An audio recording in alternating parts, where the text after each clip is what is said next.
I consider nature a vast chemical laboratory in which all kinds of composition and decompositions are formed.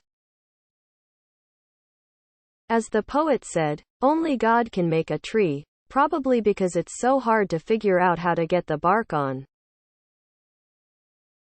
The counterfeit and counterpart of nature is reproduced in art. Ocean. A body of water occupying about 2/3 of a world made for man, who has no gills. I wish that all of nature's magnificence, the emotion of the land, the living energy of place could be photographed. When you have seen one ant, one bird, one tree, you have not seen them all.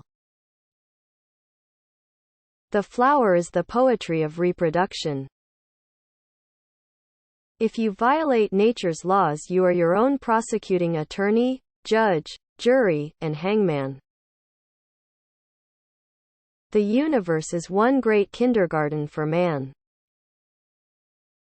Happy the man whose wish and care a few paternal acres bound, content to breathe his native air in his own ground.